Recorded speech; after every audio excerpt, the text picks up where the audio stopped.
Hello friends, मैं राकेश अपने YouTube channel करेजी जी अड्डा पे आप सभी का स्वागत करते हैं। फ्रेंड्स, आज का टॉपिक बहुत ही धांसू होने वाला। फ्रेंड्स, आज हम इसमें आपको पढ़ाएंगे असम राइफल्स के बारे में, उसके बाद WHO के बारे में और यास तूफान के बारे में, तौकाते तूफान के बारे में। इससे पहले 2020 में भी निसर्ग तूफान आया था, अफमान तूफान आया था। ये सारे क्वेश्चन हम इस वीडियो में बताने वाले। सारे टॉपिक से रिलेटेड जितने भी क्वेश्चन बन सकते थे इंपॉर्टेंट, सारे क्वेश्चन हम बना के इस वीडियो में लेके आए। तो फ्रेंड्स, आपके लिए बहुत ही इंपॉर्टेंट आने वाले कोई भी कॉम्पिटेटिव एग्जाम की अगर आप तैयारी कर रहे हो तो फ्रेंड्स सबसे पहले हम जानेंगे असम राइफल्स के बारे में। जितने क्वेश्चन बन सकते थे उन सारे क्वेश्चन को हम बनाएंगे। तो फ्रेंड्स चलिए शुरू करते हैं। फ्रेंड्स, सबसे पहले हम जान लें कि भारत का सबसे पुराना अर्धसैनिक बल है कौन? असम राइफल्स। क्वेश्चन पूछेगा एग्जाम में कि भारत का सबसे पुराना अर्धसैनिक बल कौन सा है, तो वह असम राइफल्स ही है, भारत का सबसे पुराना अर्धसैनिक बल। और दूसरा पॉइंट होगा कि इसको पूर्वोत्तर का प्रहरी भी कहा जाता है और पर्वतीय लोगों का मित्र भी इसी को कहा जाता है। क्वेश्चन पूछेगा कि पूर्वोत्तर का प्रहरी किसको कहा जाता है, तो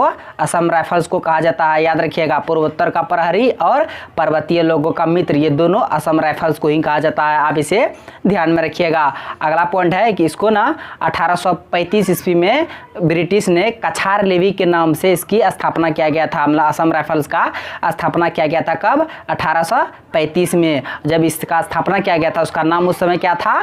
कछार लेवी। क्या था? कछार लेवी। कछार लेवी के नाम से 1835 में ब्रिटिश ने असम राइफल्स की स्थापना किया था। फ्रेंड्स, वो इसलिए किया था क्योंकि उस समय जो जितने भी ब्रिटिश बस्ती हुआ, चाय का बागान हुआ, उसकी रक्षा के लिए, वहाँ के जनजातियों के द्वारा उनकी रक्षा के लिए मतलब कछार लेवी की स्थापना किया गया था 1835 में। आप इसे ध्यान में रखिएगा। फ्रेंड्स, नेक्स्ट पॉइंट है कि इसका नाम जो है ना, असम जो राइफल्स है, पहले कछार लेवी था, असम राइफल्स इसका नाम कब पड़ा, तो 1971 में इसका नाम कछार लेवी से असम राइफल्स पड़ा। आप इसे ध्यान में रखिएगा। कब पड़ा? 1971 में कछार लेवी से असम राइफल। आप इसे भी ध्यान में रखिएगा। नेक्स्ट होगा कि इसका मुख्यालय कहाँ? फ्रेंड्स, असम राइफल्स का मुख्यालय कहाँ है, तो ये शिलांग में है। मेघालय की राजधानी शिलांग में है असम राइफल्स का मुख्यालय। आप इसे भी ध्यान में रखिएगा। फ्रेंड्स, क्वेश्चन अभी हाल ही में ये जो शिलांग है ये 100वीं स्मार्ट सिटी के लिस्ट में 100वीं स्मार्ट सिटी बना है। कौन? शिलांग। और क्वेश्चन पूछेगा कि भारत में स्मार्ट सिटी में सबसे टॉप पर कौन रहा है, तो अभी सबसे टॉप पर आगरा रहा है। स्मार्ट सिटी में सबसे टॉप पर यानी 1 नंबर पर आगरा शहर और 100वें नंबर पर यानी 100 नंबर पर अभी कौन बना है? ये शिलांग बना है स्मार्ट सिटी। आप इसे भी ध्यान में रखिएगा। नेक्स्ट पॉइंट है कि इसका असम राइफल्स का मतलब महानिदेशक अभी कौन है वर्तमान में, तो फ्रेंड्स यही 1 जून 2021 को मतलब असम राइफल्स के नए महानिदेशक बनाए गए हैं, जो कि प्रदीप चंद्रन नायर को बनाए गए हैं, जो कि किस नंबर के हैं? 21वें नंबर के हैं। आप इसे भी ध्यान में रखिएगा। तो फ्रेंड्स, एक बार हम फिर से दोहरा देते हैं, आप लोग ध्यान से सुनिएगा। असम राइफल्स को क्या कहा जाता है? पूर्वोत्तर का प्रहरी और पर्वतीय लोगों का मित्र। ये भारत का सबसे पुराना अर्धसैनिक बल है। इसका स्थापना 1835 में कछार लेवी के नाम से हुआ था। इसका नाम 1971 में असम राइफल्स पड़ा, यानी कि कछार लेवी से असम राइफल्स का इसका नाम पड़ा 1971 में। इसका मुख्यालय कहाँ है? शिलांग है। शिलांग किसकी राजधानी है? मेघालय की राजधानी है। और फ्रेंड्स, इसका महानिदेशक अभी कौन है, तो ये प्रदीप चंद्रन नायर बने हैं इसके महानिदेशक। तो फ्रेंड्स, असम राइफल्स के बारे में जितने क्वेश्चन बन सकते थे सारे क्वेश्चन हम बना दिए। आप लोग इसे ध्यान से नोट कर लीजिएगा और याद भी कर लीजिएगा। फ्रेंड्स, बहुत ही इंपॉर्टेंट होगा आपके लिए। आप चलते हैं नेक्स्ट पॉइंट के बारे में। तो फ्रेंड्स, अब जानेंगे थोड़ा WHO के बारे में, यानी कि वर्ल्ड हेल्थ ऑर्गेनाइजेशन। इसके बारे में हम कुछ जान ले। इससे जितने क्वेश्चन बन सकते थे सारे पहले बनाएंगे। कौन कौन क्वेश्चन इससे बनते हैं। तो फ्रेंड्स, WHO यानी कि इसका फुल फॉर्म से पहले बताना है कि WHO का फुल फॉर्म क्या होता है। WHO का फुल फॉर्म होता है वर्ल्ड हेल्थ ऑर्गेनाइजेशन। क्या होता है? वर्ल्ड हेल्थ ऑर्गेनाइजेशन, विश्व स्वास्थ्य संगठन। फ्रेंड्स, इसका स्थापना, सबसे पहला पॉइंट है स्थापना। इसका स्थापना कब हुआ है? 7 अप्रैल 1948 को। कब हुआ है? 7 अप्रैल 1948 को। इसी के लिए प्रत्येक वर्ष 7 अप्रैल को विश्व स्वास्थ्य दिवस मनाया जाता है। फ्रेंड्स, स्वास्थ्य दिवस कब मनाया जाता है? तो ये 7 अप्रैल को प्रत्येक वर्ष विश्व स्वास्थ्य दिवस मनाया जाता है। फ्रेंड्स, आप इसे भी ध्यान में रखिएगा। नेक्स्ट है इसका मुख्यालय। तो WHO का मुख्यालय कहाँ है? तो ये जेनेवा है। स्विट्जरलैंड के एक शहर है जेनेवा, जहाँ पे WHO का मुख्यालय है। फ्रेंड्स, आप इसे ध्यान में रखिएगा। और नेक्स्ट है सदस्य, यानी कि WHO में कुल कितने देश सदस्य हैं, तो ये 194 देश सदस्य कुल WHO में। आप इसे भी ध्यान में रखिएगा। नेक्स्ट होगा इसका अध्यक्ष कौन है, तो WHO के वर्तमान में अध्यक्ष है डॉक्टर टेड्रोस। फ्रेंड्स, इसका बहुत बड़ा नाम है, इसका पूरा नाम है डॉक्टर टेड्रोस अधानोम घेब्रेयेसस। इसका पूरा नाम है डॉक्टर टेड्रोस अधानोम घेब्रेयेसस। तो फ्रेंड्स इसको शॉर्ट में डॉक्टर टेड्रोस के नाम से आप लोग इसे याद करिएगा। तो फ्रेंड्स WHO का अध्यक्ष कौन है? Doctor Tedros. और इसका CEO कौन है? चीफ ऑफ एग्जीक्यूटिव ऑफिसर अभी कौन है? तो ये अनिल सोनी है अभी WHO का CEO। आप इसे भी ध्यान में रखिएगा फ्रेंड्स। एक बार हम फिर से दोहरा देते हैं। स्थापना कब हुआ था? 7 अप्रैल 1948 को। मुख्यालय कहाँ है? जेनेवा। सदस्य देश कितना है? 194। इसका अध्यक्ष कौन है वर्तमान में? Doctor Tedros. और CEO कौन है? अनिल सोनी। फ्रेंड्स ये सारी बातों को आप ध्यान में रखिएगा फ्रेंड्स।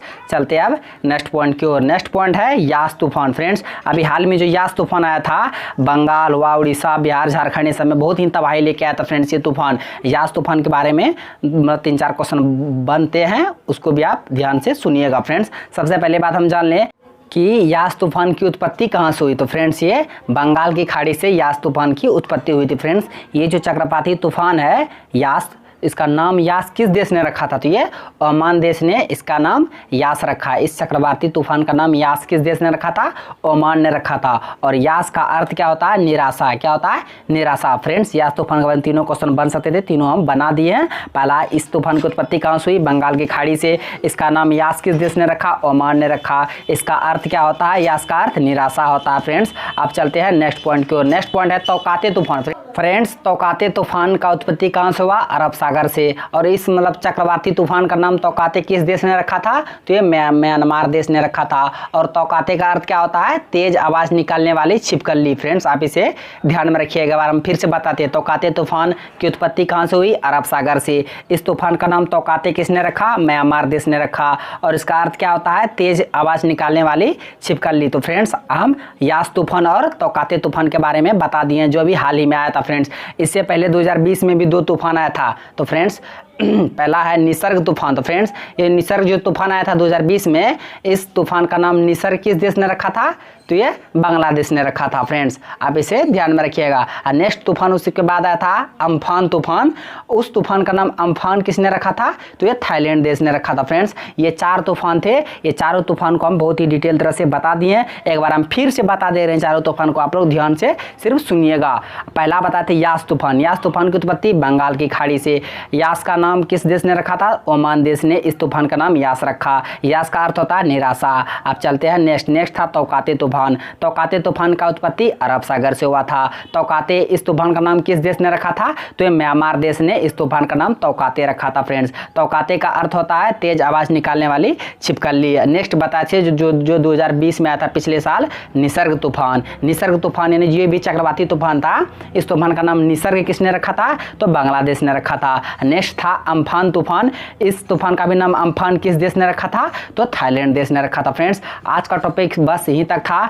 आज का जितना भी टॉपिक था, जैसे पहले बताए थे असम राइफल्स, उसके बाद WHO बताते, उसके बाद यास तूफान बताया, उसके बाद तौकाते तूफान बताया, निसर्ग तूफान बताया, अम्फान तूफान बताया फ्रेंड्स। ये सारे क्वेश्चन आप लोग ध्यान से नोट कर लीजिएगा और हर एक क्वेश्चन में इंपॉर्टेंट है। आने वाले कोई भी कॉम्पिटेटिव एग्जाम होने वाले हैं लॉकडाउन के बाद या कोरोना के बाद, जो जितने भी एग्जाम होंगे उससे इस टॉपिक से 1 ना 2 क्वेश्चन टपकेगा फ्रेंड्स। आप लोग बहुत ही अच्छे तरह से देख लीजिएगा और समझ भी लीजिएगा। तो फ्रेंड्स आज का क्वेश्चन बस यहीं तक था। आई होप सारे क्वेश्चन आप समझ गए होंगे। तो फ्रेंड्स अगर आप नए हैं तो मेरे यूट्यूब चैनल कर दीजिए जीएस अड्डा को सब्सक्राइब कर दीजिए ताकि हर एक लेटेस्ट वीडियो का नोटिफिकेशन तुरंत आप तक पहुंच जाए। Thanks for watching video. धन्यवाद। मिलते हैं अब नेक्स्ट वीडियो में। जय हिंद।